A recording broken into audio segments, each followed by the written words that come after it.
హైదరాబాద్లోని సికింద్రాబాద్ పరేడ్ గ్రౌండ్స్లో ఇటీవల ప్రధాని మోదీ మాట్లాడారు కదా. అందులో రాజకీయ ఇతరత్ర అంశాల గురించి మనం ప్రక్కన పెడితే జాతికి కొన్ని కీలకమైన సూచనలు చేశారు. ప్రస్తుతం ఉన్నటువంటి సంక్లిష్ట పరిస్థితుల మధ్య ప్రతి ఒక్కరూ కూడా బాధ్యతను కనబరచాలి అని చెప్పి కొన్ని ముఖ్యమైనటువంటి అంశాల మీద పిలుపునిచ్చారు. ప్రధానంగా బంగారం. అదెంత ప్రియమో ప్రత్యేకించి చెప్పాలా? ఎందుకంటే మన దగ్గర ఉన్నా లేకున్నా సందర్భానుసారం ఎంతో కొంత కొనుక్కొని ఇంట్లో పెట్టుకోవటం మనకు ఒక ఆచారం మాదిరిగా మారిపోయింది. కానీ దీనివలన మన సొమ్ము విదేశాలకు తరలించబడుతోంది. ఎప్పుడైతే సంక్లిష్టమైన పరిస్థితులు వస్తాయో, ద్రవ్యోల్బణం వస్తుందో, మన డబ్బు మన దగ్గరే రొటేట్ అవ్వటం చాలా మంచిది.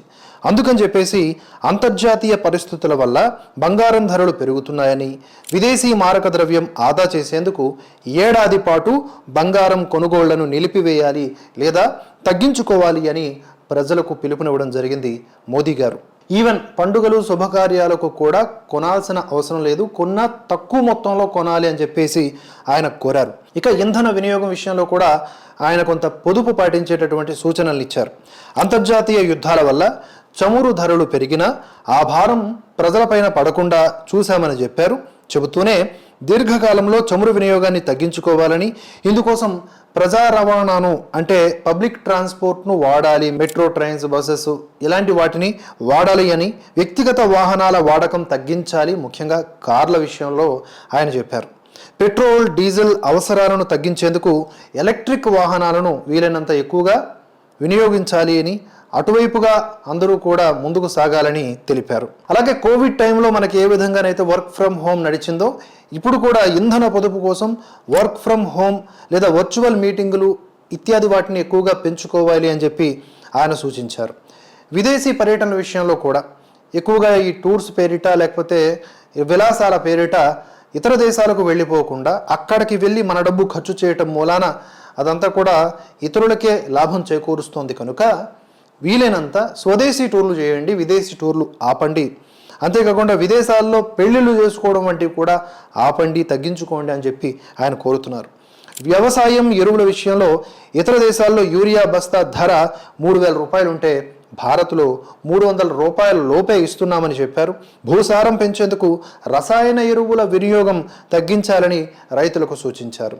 అసలు సేంద్రియ వ్యవసాయం అనేది ఎప్పుడో దూరం అయిపోయింది. ఇప్పుడు అంతా కూడా యంత్రాలతోనే నడుస్తోంది, కెమికల్స్తోనే నడుస్తోంది. ఇప్పుడు మళ్ళీ పూర్వ వైభవానికి రావాలి అంటే ఏం చేయాలి?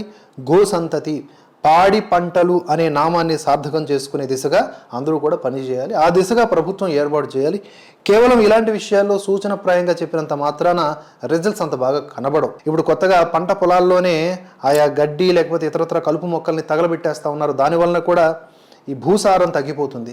ఇటువంటి విషయాల్లో అవేర్నెస్ లేక రైతులు ఎప్పటికప్పుడు తాత్కాలిక ప్రయోజనాల వెంట పరిగెడుతూ ఉన్నారు. అది భవిష్యత్తులో శాశ్వతమైన నష్టాలని కలిగిస్తుంది, మరలా పూడ్చుకోలేని పరిస్థితిని నెలకొల్పుతుంది.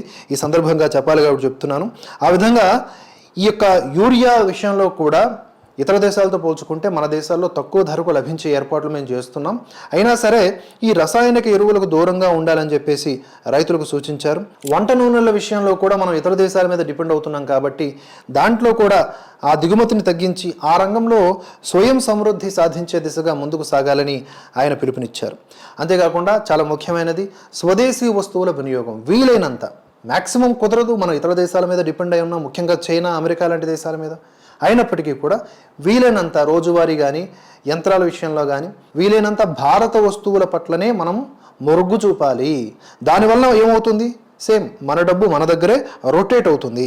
స్వదేశీ అనేది కేవలం ఒక నినాదం కాదు, అది మన విధానం కావాలి అని మోదీ పేర్కొన్నారు. మొత్తంగా విదేశీ దిగుమతులపై ఆధారపడడం తగ్గించి దేశ ఆర్థిక వ్యవస్థను బలోపేతం చేయడమే లక్ష్యంగా ముందుకు సాగాలని మోదీ పిలుపునిచ్చారు. మోదీ చెప్పినటువంటి అంశాలన్నీ కూడా మీకు ఎలా అనిపిస్తున్నాయో కామెంట్స్ రూపంలో తెలియజేయండి. మరొక అంశంతో మళ్ళీ కలుసుకుందాం. జై హింద్, జై భారత్.